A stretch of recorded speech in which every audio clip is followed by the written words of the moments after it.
Mandate Monday.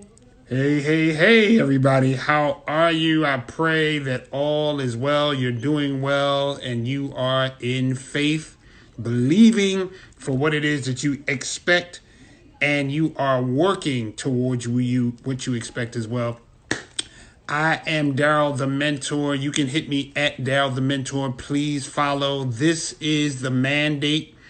This is a live talk show for black men and as well as women, but featuring black men and men of color. And we are going to be live 8 p.m. Eastern Standard Time, as well as a doubleheader tonight and 9 p.m. Eastern Standard Time every Monday, Mandate Monday. And this platform is to inform, transform, to be transparent, to help to create resolution, to create answers, practical steps for black men primarily and men of color, and for our women as well. We definitely want you to join in and be a part of this, because where again would we be without you? Also, we want our women to chime in, because we know that a lot of single parent, not only single parent fathers, but there are single parent mothers who are raising young sons and who have brothers and boyfriends and fiancés and husbands that you want to know and need to know what makes us tick, what makes us work, what makes us run, and for you to be able to have insight and gain wisdom from what we share here on the mandate. And again, I am Darryl the Mentor. You can hit me at Darryl the Mentor. Please follow. There is plenty of content there. And you can also go to the Mandate Talk Show Live YouTube channel. And we have some content there as well on past shows, as well as up and coming ones. Today, I am interviewing, and on this show, we interview business people as well as individual black men. And some of the things or some of the topics that we will be talking about or discussing on this particular platform will be black business ownership, fatherhood, transparency, forgiveness, community, education, financial literacy, mental health, singleness, sex, religion, prayer, meditation, being black in the workplace, talking about our daughters and our sons and raising them, as well as girlfriends, fiancés, wives, mothers, etc. Abstinence, sex. We're going to be talking about everything. We're going to talk about everything. Interviewing skills and things that you need to know about interviewing, social media. We're going to talk about a lot of different topics as well. And my friend and I was on, myself and my wife had been on his show, and he will be coming on shortly. And hey, Leroy, and just finished doing another friend of mine's show, Leroy McKenzie, and that was an incredible, and so we are getting ready to get started. John is getting ready to come on. Is he in the building? In a few, he is in the building. He's in the building. He's in the building. He is in the We're building. gonna let you come on in, Brother John. Come on, behind the scenes. Yes, Behind the sir. scenes. Yes, There he sir. is. Yes, sir. Yes, sir. Yes, sir. Yes, sir. Hey, hey, hey, hey. All right. What's going on, my brother? Man? What's going on? I'm good. How you doing, Darryl? I'm good, man. Thank you. First of all, I find it an honor for me to even be doing this, but also, man, for you to be here and join in with me, man. I see you got that Lakers on. I see. Oh, you already know, man. Yeah. Or you starting something already. You start. Look, and you know Yes, Leroy's sir. on here too now. You know he's on here. That's why I saw my head. I know he's watching. I know he's there. Yeah, man. They snuck one past us first, but we be all right. Yeah, absolutely. So, man, listen, thank you, man, for joining me. Absolutely. I'm with, ladies and gentlemen, for those who don't know, this is John Hansboro. myself and my wife have the privilege of being on his show not that long ago, talking about marriage investment, marriage relationships, different things of that nature. He is a poet, a father, and a podcaster. And I'll let him give you the rest of his resume. John, you want to tell the people who you are, and what things you're involved in and what you do and so forth. My name is John Hansboro, and like Darryl mentioned, I am a poet. I'm a published author. I'm a father. I'm a husband. I'm an animal lover. And I love to write. Writing is a form of therapy for me. You know what I mean? Mm-hmm. So when I'm just about any type of emotion I have, whether it be good or bad, I grab the pen. So that's mostly what I do. I'm always writing something or thinking about something to write. You know what I mean? But yeah, that's who I am. I have a book out right now called Unusual Favour that you can get on Amazon. And I have 2 poetry books on Amazon as well called Spitfire Poetry Shutdown 1 and 2. And they can get that on Amazon? Yes, they can get all of that on Amazon. They can get it on Amazon, or they can hit me on any social media site, and I can deliver it to them. Anything. Go ahead, give it up. Let's go ahead and knock that off. Give it up. Get the information up. Yes, sir. I will bring it to your door. I'll mail it to you. It's not a problem. Not at all. Yeah, tell the people your information so that how they can get the books and whatever. Let's get that out the way because we might be on here crying. You don't never know what might happen on here. Like I said, you can get the book on Amazon.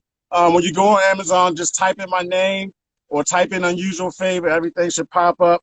On Facebook, I'm John Hansboro. Instagram, I'm John Hansboro. Twitter, I'm John Hansboro. I also have 2 pages on Instagram and Facebook.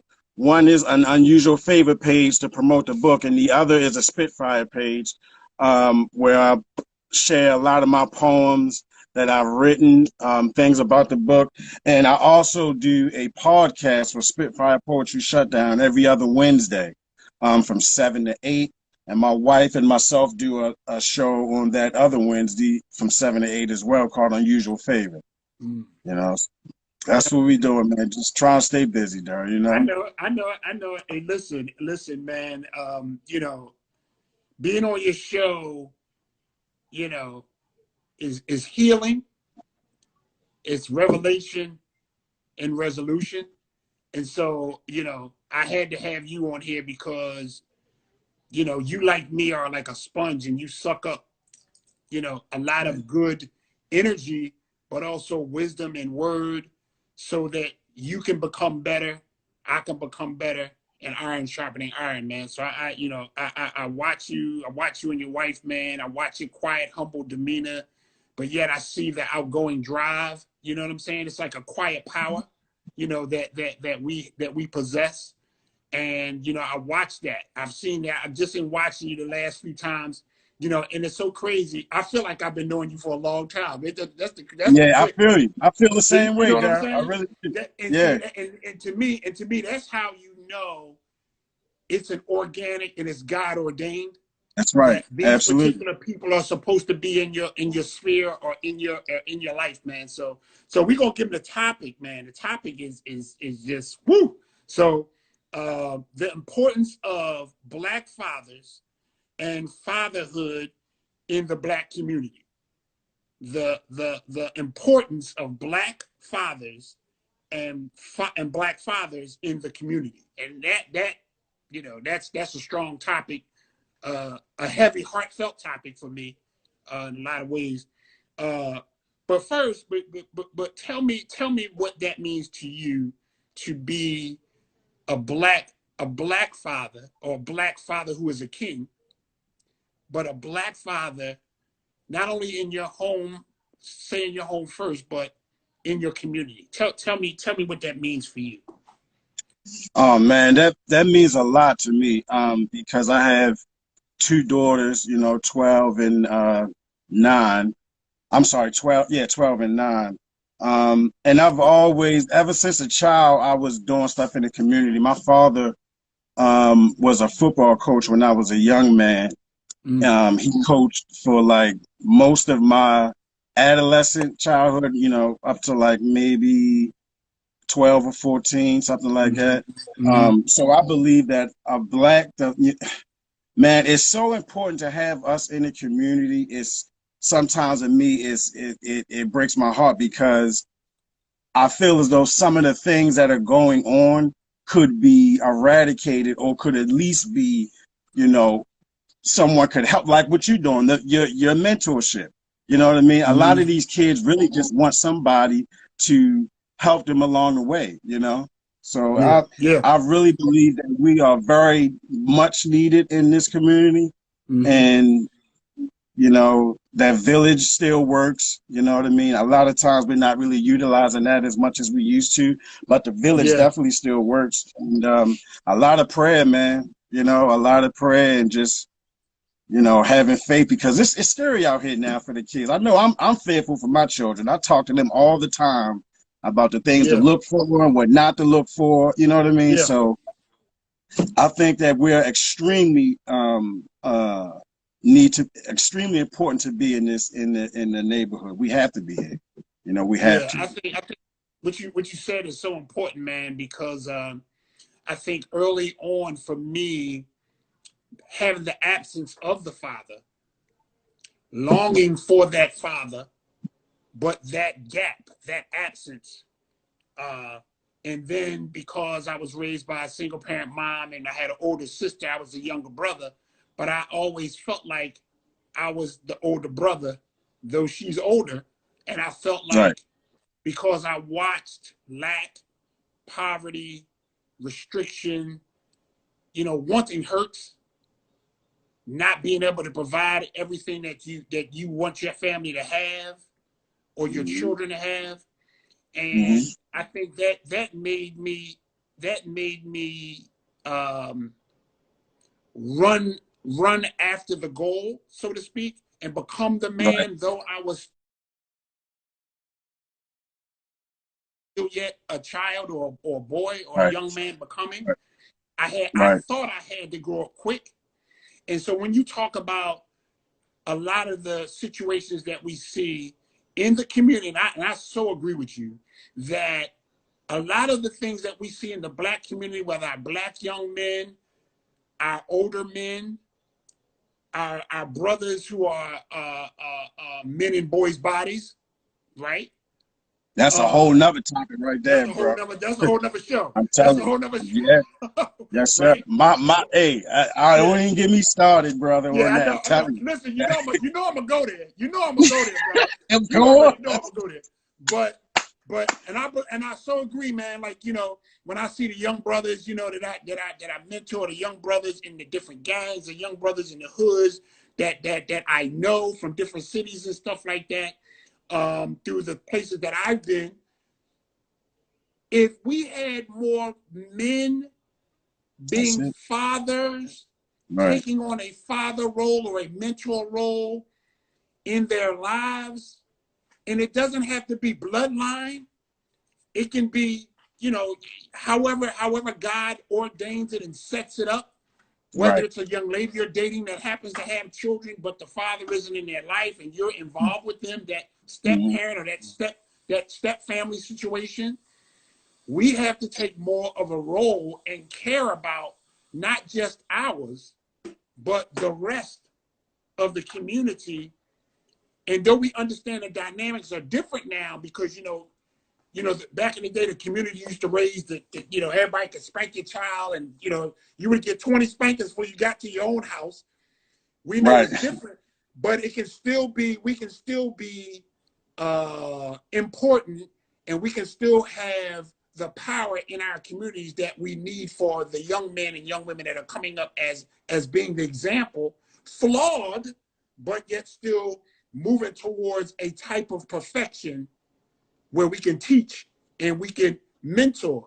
So tell me, man, when you hear, you know, I heard you say you have to teach your daughters and you have to let them know about what's going on, and, you know, and the same with me with my daughter, and my son, because I believe that my son, like most men would put a chastity belt on their daughters, I'm putting one on my son. I hear you, right? Yeah. And the reason I say that is because we carry the seed of life and legacy and heritage in our bodies because God has input in us to be able to impregnate our women. So with the seed and the heritage and the legacy of our particular families, right?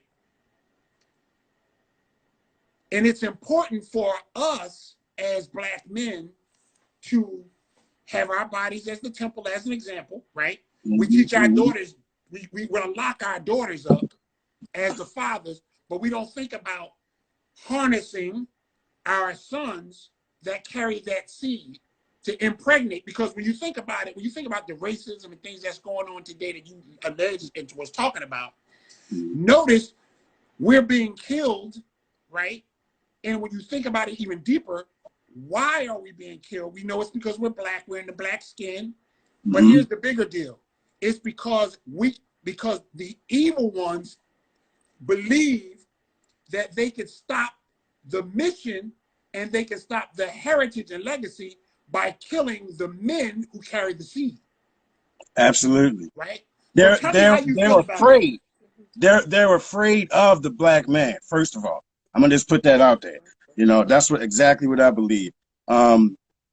So, you know, it's so many different things that we have to do. One, we have to keep the fathers in the house and not in the jails. You know what I mean? That's number one. We need to open up some of these rec centers. I do not understand why the rec centers are closed. I come from a generation of the PAL program where me and my homeboys came to the rec and played, you know what I mean? Yes. We shot pool and played video games and ran ball and stuff like that. So we still did mischief stuff here and there, but you didn't have as much time to get into trouble because you were around people that wanted to see you do good anyway, you know. So, you know, we got to I feel like we gotta, you know, we have to help others too. We gotta help other children because in our community, as we know, you know, there's a lot of single mothers raising children. I know a couple single dads raising children. Yes, me too. You know what I mean? And that's something they don't even talk about a lot because I was that dad. And I've run into, over my mentoring and over my teaching and instruction career, over 20 years, I ran into so many men who are fathers of the children and the daughters, and the mother may be gone, the mother may be on drugs, or the mother may have passed away, or what have you. That's a whole nother topic. And there's not even there's some, but not a lot of support for men with children. There's not even a lot of shelters, let's just say, for men with their children. Wow. Like you can find a lot of programs with women and kids, shelters for women and kids, abused women and their kids. There are almost a handful in Baltimore, Maryland that cater to men with their children, men and their children if they've fallen on a hard time where they become homeless. Very few. I'll even give you an example. Even in the workforce development programs that I've worked for over the years, there is, so preparing them, let's say, for a job, the primary focus is the women and their children in these programs. You might have one or two men that trickled in.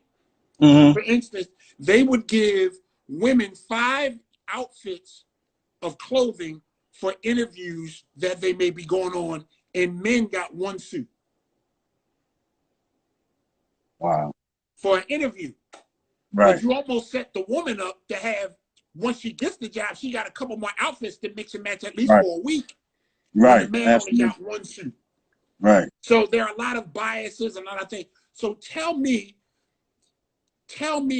your passion and what pulls at your heart, man, when you see the brothers, you know, on the corners. And I understand. I understand. I don't condone, but I understand it because I was one of those brothers who were organizing those brothers to do what we did in the hood because we felt we had to or needed to. Though I understand it, I don't condone it any longer because now I've come to a knowledge and come to a certain place. But tell me, man, what pulls at your heart, man? And I heard you say you know what? it's helping people, and I'm a clarify what I mean by that. Okay, you know, my see, a lot of things that I'm going to discuss tonight, a lot of stuff came from my father. I was fortunate enough to have him in my house, him and my mother together, right? In a neighborhood where it wasn't that many, there was a few more, but it wasn't really that many. Most Yeah. other ones were single family homes, most of them. Mm-hmm. But my dad was the type of person that mentored other kids through football and things of that nature. So I'm passionate because, well, my passion is for helping when I see these guys out there, because I know what if they just get a conversation or go a certain way, instead of going down one road, go down this road. You know Yeah. what I mean? Or talk to this person, and that might change what they're getting ready to do or what they're gonna get into. You know what I mean? Yeah. Make them understand that decisions can change the rest of your life. Yes. By Yes. just a decision. Yes. You know what I mean? So and I am passionate, man. I am very passionate. My wife get on me all the time. You know what I mean? But I'm very passionate. But when I see that, it does break my heart, because a lot of these guys don't even want to be out there, Darryl. Right. They don't even want to be on the corner. Yeah. You see what like some of these younger kids think it's cool, and they listen to all this, the music and whatever else is going on. But at a time when I was in my 20s and early 20s and 30s and stuff like that, some of the guys that I knew or me and my brother was associated with that was doing that, they didn't even want to be out there. No, they really didn't even want to be out there. Yeah. You know what I mean? Yeah. And what's crazy, while they were out there, they looking out for your children. Yes. Back then. Yes. This was back then. Yeah. Right? You know what I mean? This was back then. You talking late 90s, early 2000s, stuff like that. So you know what I mean? It was even for me, like when I think back as a young man, having my father there, he taught me a lot. But there was other guys in the neighborhood. Like back then, you just respected the older dudes. Yep. You just did. You did. You know what I mean? You didn't disrespect them. And my father played a big part in a lot of what I'm about, how I look at family, how I structure my family, things of that nature. Very important. I mean, like I said, so it's if there's no fathers in the house, okay, let's just say this. If there's no dads in the house, right? Not saying that black women can't raise men, because they can, but there is some things that need to be added that a man's touch can give that boy. You know what I mean? Hopefully they have an uncle or a cousin or somebody older that they can, look up to. Yeah. So they can stay out of trouble. You know what I mean? Because it's all about decisions. It's all about decisions. That's what I believe. It's all about decisions. You make the one wrong decision, can change the rest of your life. Yeah. You'll end up being in the pipeline. You'll end up being in that pipeline to prison. And right. It really, I was watching Iyama Van Zant, and she was doing something on the prison pipeline. And she was working with a family, and she was working with a father that lost his wife, and she was demonstrating. She had a old school desk from a classroom, and then she had like a hose or pipeline to the prison gates and doors, and she had them get in there and to describe where they thought they were from the desk to going into prison. And it was so powerful, man. And when you look at Jim Crow laws, and anybody that's watching, you got to get the book Jim Crow. Man, that book is talks about the legal system, talks about all of that, man. It's a powerful book. One thing you said that was so key: POW leagues, community centers, they work as fathering mechanisms in the Black community or African American community for our young Black men and young Black women. Like you said, I was going there playing ball, organized ball. You learn how to be organized. You learn detail. You learn about keep getting fit and in shape. You learn about what foods you should eat and shouldn't eat. You worry about, you learn about sugar and what not to have too much and all that. So those programs, we need those programs back. I don't know what happened to that. Me either, man. It's we crazy. Need those programs back, and we collectively, those who are mentally and financially prepared to be able to do, we need to bring some of the community centers back, so that we can begin to open up the doors to bring in our young kids back in, to get into the sports and the things like that, to move them away from the other areas. But tell me, do you believe that there is an identity crisis amongst young Black men today? Do Absolutely. You believe that? You do? And talk about that a little bit. Absolutely. And if they knew who they were, the power that they would have is absolutely amazing. There is an identity crisis. They don't know who they are. Some of them may not even know where they come from. They may not know their dad, or they may not know their mom. But that's a very big thing, because if you don't know who you are, that's where you're going. Where are you going if you don't know who you are? You know what I mean? So they have to learn a lot on their own. If they don't know who they are, they're learning these things on their own as they go. You know what I mean? But here again, the father's not being in the house. You know what I mean? The dad's not being in the house. And it's funny you mentioned the Jim Crow, because when I think about it, Darryl, like, I feel as though this is something that has been planned forever. Okay. Absolutely. So when you talk about the Jim Crow laws, okay, but 2021, right? How can we implement some of those same type of things where we keep the Black men in jail as much as we can, right? When we do apprehend them, we beat all the life out of them if we can, because we're gonna get away with it anyway, even if it's recorded, right? So it's so much that goes on today that we sometimes don't even realize that's like designed for us to not be in the home.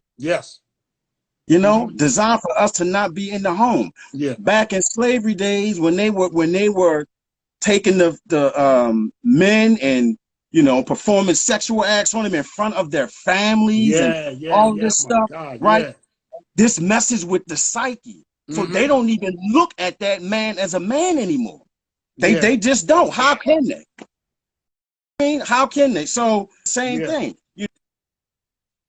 You try to, cut them off at any time, make it hard for them to get certain type of jobs, or, profile them when we pull them over. Anything to try to minimize your growth, because the power that we have is absolutely like incredible. Like it really is incredible. We got some very powerful people. And like you said, I work with a lot of the inmates coming home to get them back implemented back into society, as far as jobs training and interviewing and stuff like that. And when they put these long trails on you, the probation, 10-year probation, 5-year probation, all of that kind of stuff on you after you have, quote, successfully served your time, you still are in a type of prison once you get out physically of a prison, because even in some cases, if you didn't go to jail, but let's just say you got, you were charged with something, but just say they dismissed it, it's still sitting there. Just the fact that you had been arrested, even if it was dismissed, it's still sitting there in a lot of cases. And like you said, it messes with the mental and all of that stuff like that. And what it does or can do for a lot of us, it keeps us looking in the rearview mirror, not looking out of the front view window going forward. We're always constantly driving the car, looking in the rearview mirror. It is impossible to drive forward looking in the rearview mirror. Right. You know what I mean? So in a lot of ways, mentally, for Black men, we have to erase at least in our thinking, our past, though we know others will hold us to our past, but we have to first unwrap ourselves from the bondage and from the wrapping, the mummy-like wrapping of who we used to be. Because Exactly. just because we committed, just because we have committed a sin, I'll say, or we committed a error, or we failed, doesn't mean we're a failure. Right. Absolutely. Right? Right. As Black men, you can make a mistake, but we got to be careful. Like you said, we almost got to walk the perfect line, if that's even possible. To walk the perfect line, and for us to help each other to get across the line, you know, if I make it, I should have my hand out. For those who want to grab a hold of my hand, the same as I know you're doing, to pull those that want to, because everybody don't want to be saved. Everybody doesn't want to be saved. But for those that want to be, move forward or propel forward, we need to help them do that, man. Listen, tell me, because I'm curious, because it's just ringing in me. The book, the title of your book, Unusual Favour. Mm-hmm. Tell me what that means to you, and tell me what you are projecting to your audience that you speak that to, or that see that in your book. Man, I see a story of a young Black couple and their struggles. You know, unusual favor means, you know, just that, unusual, you know, favor. Having favor that you don't even realize that you have, or that you know, that you look past because it may be minimal, but you don't appreciate that favor. We all have some type of unusual favor. We all have a gift of some sort. Unusual favor started when my wife wrote a song, Unusual Favor, right? And my idea back when she wrote this song in 2014. Okay. So my idea back then was to help her promote it. To help her promote it. Was to like make T-shirts and books and stuff like that. Not the book that I just wrote, but like anything to help her promote her music. So the fact that she wrote it, and then the stuff that we went through, you know, I spoke with her and asked her, was she comfortable with me sharing our story? Because I put some stuff in there, you know, and she was comfortable with it. So I decided to write about it, because without telling the whole story, the situation that I was in, I would say was unusual. Okay? For a Black man, that was a very unusual situation. Gotcha.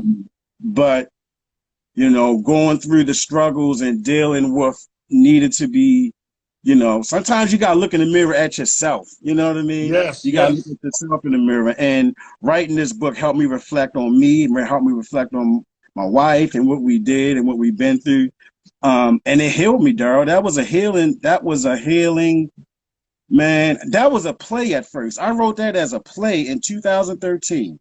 And I was like, it's not personal enough. You know, I was doing stage plays with some friends back then. I was like, it's just, you know, I always wanted to write a book. One of my uncles was published a book back in the 70s that I heard about, and I was always, you know, wanted to do something like that because of what my uncle did. You know what I mean? So it means, you know, that thing means to me, like, it's like a baby to me, man. It's like a baby that we've birthed together. You know what I mean? And we're just, you know, we're going different ways with putting it out there to the world, right?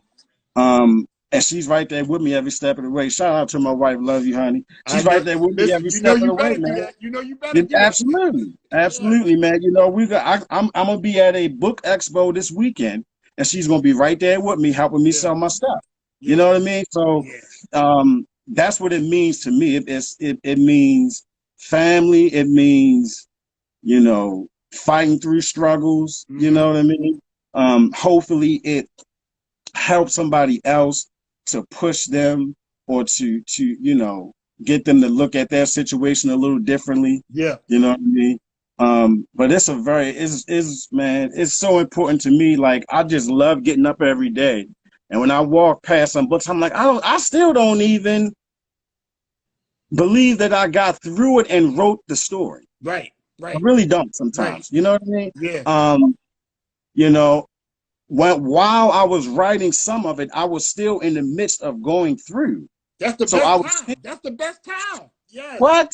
Yes. I That's the was best still time. able to go through. So you know, I used to do all of my writing back then in my basement.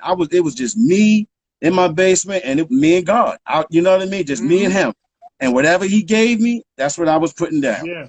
Yeah. No matter if anybody agreed with it or not. Right. Because, you know, I was this journey with this book has let me see that if you really want something deep in your heart, you got to go through just about hell to get it where you want it to go. You gotta go through the fire. You know what I mean? Yeah. So, you know, it was so many different things. At first I was like, I don't want to put it out there. It's going to be too much. You know what I Right. mean? And then, like I said, as I thought about it, I said, well, it can help somebody.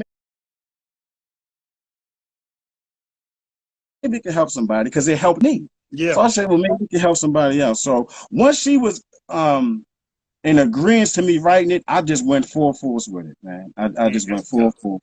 Man, that's You tough, know? bro. That's tough. And listen, one thing you said, man, that we black men gotta understand too, is you said something that was real key that just stuck out. You said I asked my wife's permission to go that deep, or can we release this? And I want black men, young men to understand, we as black men, it's not just on the wife to be submissive, to submit to that partner or to that wife. It is for black men at times to submit as well. And when you said that, I was like, man, that's what I'm talking about.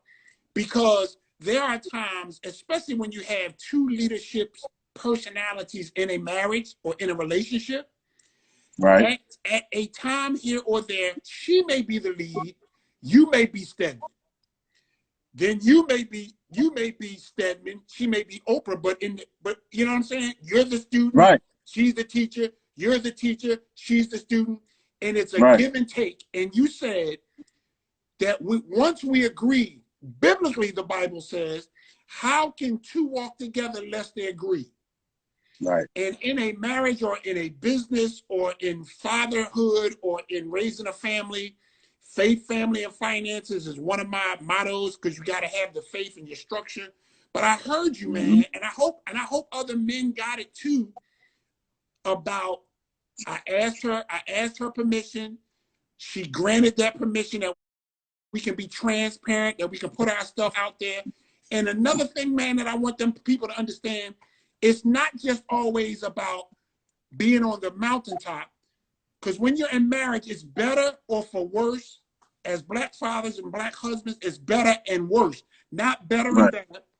It's worse and worse, right? That's right. Or worse That's and right. worse for Right. bad English, right? And that's when God will really start to use you in the midst of your pain, is what I heard you say. You were still in the midst of your pain, you and her together, and yet you weren't just teaching, you were the student at times in the pain as you were writing, and you were the teacher. But here's the bigger part. Sorry about that. You were the subject. Right. You were the subject. Absolutely. You were the subject in that situation. And when you know what I about, wanted, go ahead, make that point. I want to add, because it's interesting you said about the permission thing. We like when you confident in who you are as a man, that to me, that's just how I look at it. When you're confident in who you are as a man, you know what I mean? You ain't worried about what somebody else think. I did an interview with a sister of mine. Shout out to Lady J. And she asked me straight up, she was like, Shout the out to book Lady J. in the book you talk about a lot and you put yourself out there, and how do you feel about if men think you some type of punk, or they like, he was a sucker, or she had it? And I'm like, it doesn't even, I don't even think about that. Right. I really don't. I don't even think about that. Not to sound too full of myself, but Right. I know who John is. Yes. You know what I'm That's saying? key. I know Yes. who John is. And I've been in situations where my strength has been tested, and I had strength that I didn't even know I had. Yes. Yes. You see what I'm saying? I didn't even know I had. So a lot of prayers what I do, man. A And lot like of you prayers. said, the other thing about that is that we as Black fathers, we get persecuted for showing transparency sometimes. We get persecuted, whether it's in silence or just outwardly, or just in the shunning or the silent persecution of us being in touch with who we are. You know what I'm saying? Like when you know who you are, the one thing I want people to understand, women and men, we have to get delivered from what people think. Exactly. That's right. Once we begin to get delivered from what people think, then now we're freer to. It's not that we don't care what people think. We want people to think good of us, but that may not always be the mandate, depending on what your mission and purpose is of why you and I survive what other people die from. Once you realize that today and every day is a gift as a present under the tree for Christmas from God. That's right. That's right. You will begin to move and work in an urgency, because I know, like you, I shouldn't be here because of the choices I made. Exactly. And I don't have time to play around with you. I don't have that type of time. I'm on a mission. You are absolutely right. I am definitely on a mission. You know what I mean? Definitely on a mission. And it's hard to stay focused, but you gotta do whatever you have to do to be focused on your mission and stick to your mission, because there's going to be all types of hazard signs everywhere trying to make you stop, and people in your ear and things of that nature. I struggled, Darryl, so much with at one time. I was very faithful in a church, okay? And long story short, I was struggling inside. Nobody really even knew other than my wife, but I was struggling. Like, I want to write certain things, but I can't. I'm a leader at this church, and how is it going to look? You know what I mean? They're gonna say something. They're gonna my pastor gonna be upset, and I had to go through some stuff and really just build my own relationship with him. Yes. It's not about man. You don't build your relationship with man. Build your relationship with him. Yes. And when I started doing that even more, and just being in, a quiet, like I said, downstairs in my basement, in a quiet space, either me and my wife or me by myself, when I'm in that mode that I want prayer or something like that, or that I'm writing, that's something that keeps me going every day. Yeah. You know what I mean? That's something that keeps me going every day. Yo, you said something, man, that's real critical too. So I've been there. I've been in the church, grew up in the church, the whole nine, and still in the church, but minister and everything. But my philosophy, in accordance with the biblical principles, I'm not bound by religion. I'm bound by my relationship. Exactly. And a lot of believers, Christian believers, get so wrapped up in the religious church dogma, going to church. And I'm not saying nothing wrong with that, because the Bible does say, forsake not the gathering together of the saints. Not a problem. However, if I believe in no four walls, we sit as Black fathers, as Christian fathers, Black Christians or Black Christians, period, we sit so much behind the wall. We ain't touching nobody. We are. I believe that, like, I'm a street disciple. I know I'm a minister in the pulpit, in the street, outside, in the field, on the corners, in the hoods, in the boardroom, in the business marketplace as well. I reach more people than those that may be sitting behind walls, light Right. on light, Christian on Christian, all day, secret Black Christian fathers, just in secret. But you said something that was key, and I hear you. One thing I heard was your man cave, quote unquote, or your basement is your prayer closet. Mm-hmm. Absolutely. And I'm going to tell everybody, we Yep. all as Black men and Black women, you need a prayer closet, a prayer space, a man cave, you know, your all-purpose room, whatever you want to call it, your altar, whatever you want to call it. You need that place to build you, and you need that place to allow God to do surgery on you in that quiet place where you can reveal yourself. Talk about that. My bathroom downstairs is my prayer room. That's my prayer room. That when that movie came out, my mother-in-law saw that movie, and she called me and my wife immediately and said, "Y'all go see that. I'll pay for it. Just go now."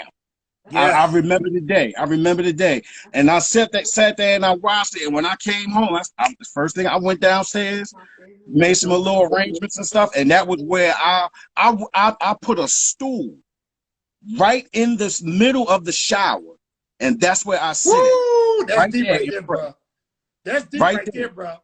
And look, I write down some of the things that I'm praying about. So over the years, I'm looking at it to see what I've been praying about, what I'm not praying about. My oldest daughter went to the bathroom one day a couple years ago and said, "Daddy, thank you for praying about." I was getting it in one night. I was with the boys, and I know she getting old and things of that nature. Yeah. So in my prayer, I know I said something of the sort, keep the relationship with us open so she can feel comfortable with talking to me and her mother and things of that nature. And she read some of it, and she was like, "Wow, Daddy, that was really, so that may have moved her in some way where she'll remember that later on in life, and she'll do something like that." Yes. You know what I mean? Yes. I love the church. Don't get me wrong, because if it wasn't for the church, I wouldn't have learned how to maneuver and do certain things in Christ. Yes. Okay. Mm-hmm.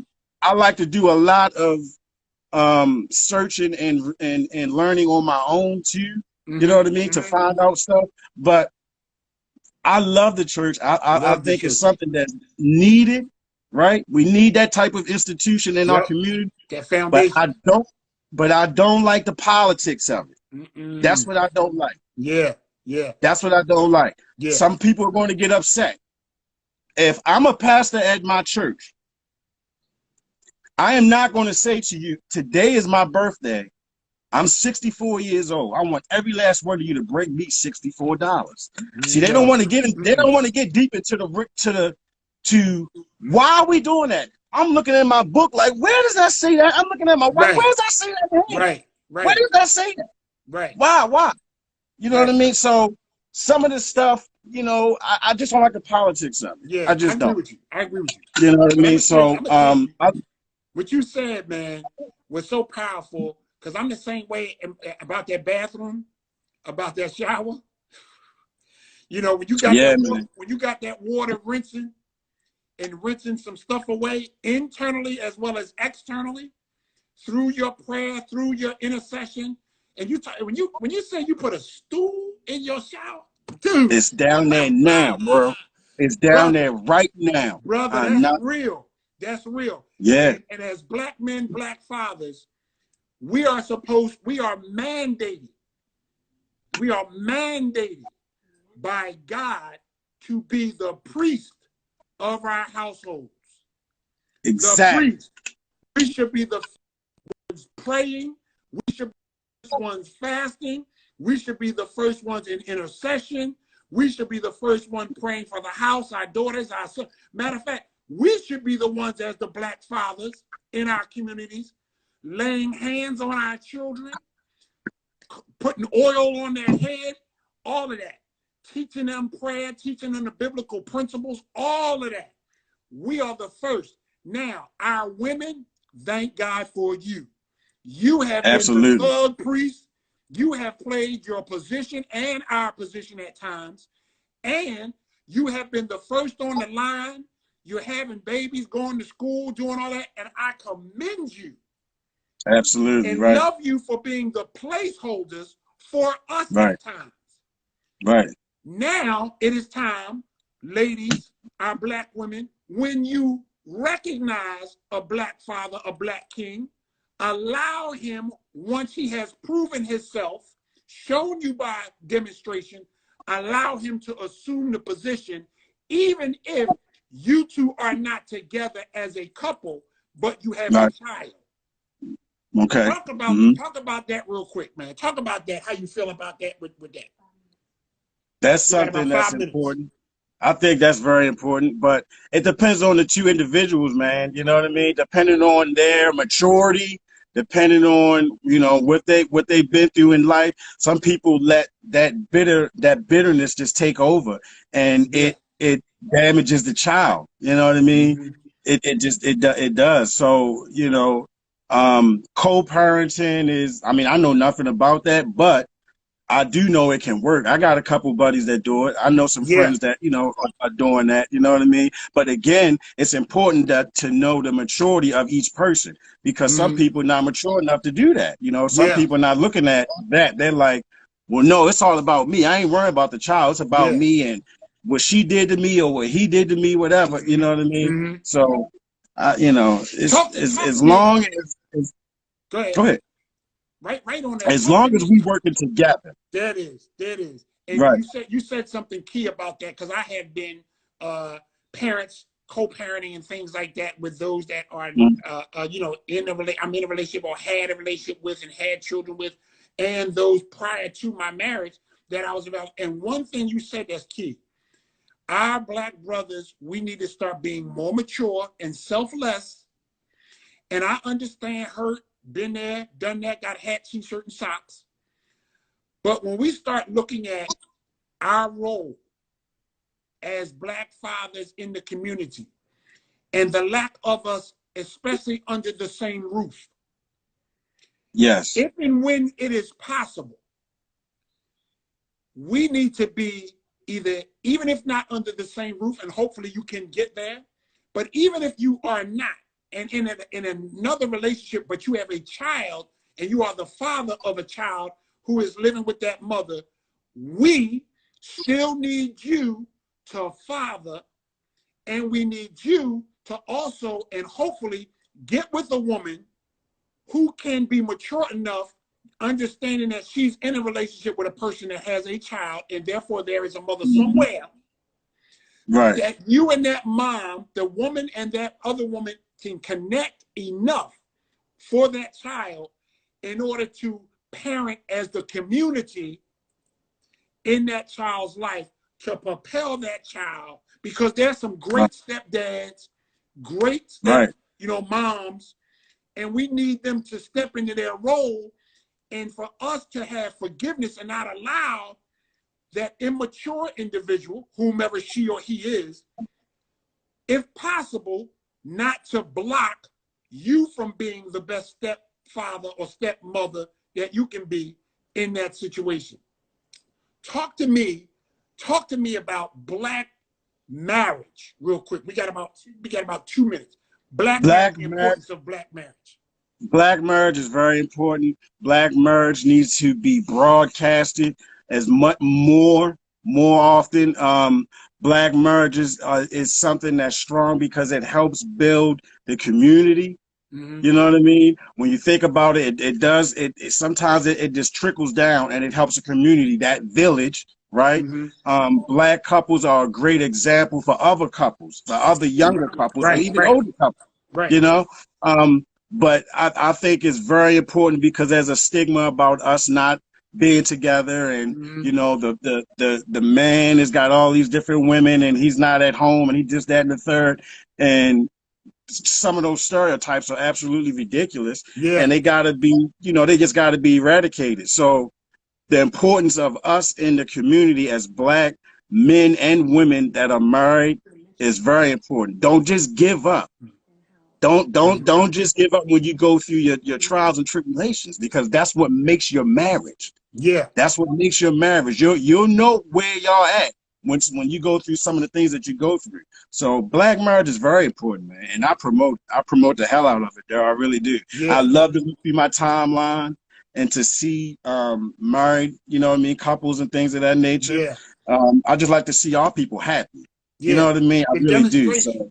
The demonstration, the outward pouring of that love. And I want to say to the women, the sisters, the wives, and say, black men can be with one woman.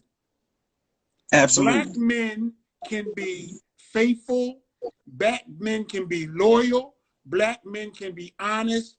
And black men can want to be transparent with their spouses or significant others in their life. Women, black men, all are not dogs. Absolutely. We are kings like you are queens, and I need them to understand, listen, I was XXX everything. My wife has a wonderful phrase.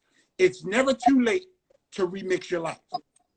Right. And when you got God as a relationship and not a religion, and when you yearn and put him first and seek him first, seek what he wants for you first as your foundation, I'm telling you, you're looking at a person right. who was XXX, and God had me for almost 5 years of celibacy as unto him before I met my wife. Now, anybody who knew me then, when you got money, money only makes you more of what's already inside. Absolutely. That's what money does. Absolutely. Anybody who knew me then, when you got money, mm-hmm. You may still have some thorns in your flesh, because you got to leave some thorns now. You can't totally be all at one shot. But I will tell you, that transformation in women, it is possible for your sons and your husbands. If you pray, if you fast, if you believe, if you get with some good men that can help in iron sharpening iron, and am I my brother's keeper? Yes, but I'm also my brother. It can also happen for you. Man, listen, you got me charged up, bro. Before you go, I'm gonna just say, go ahead. I was never uncomfortable. I was never uncomfortable with saying I was broken. Mm-hmm. I was never uncomfortable with that. I was broken. Yeah. That's where all of this came from. Yeah. Because I was broken. Yes. That's it. Yes. Man, thank you. I was broken. Thank you for first of all saying that. Thank you for saying that. We all have cracks. We all, a lot of times, are broken. Whatever your definition, I thank you for being transparent, vulnerable, truthful, transparent, because you help so many women and so many young brothers and older brothers just by the things we talked about and you discussed about the bathroom and having a stool in the bathroom. And man, listen, I always say it's okay to copy the copycat as long as you're copying the right cat. That's right, so bro. Listen, that's right. Ladies and gentlemen, you cannot conquer what you do not confront. I thank you for being a part of the mandate. Thank you, my brother. God bless you. Stay tuned for my next show. We got a double header.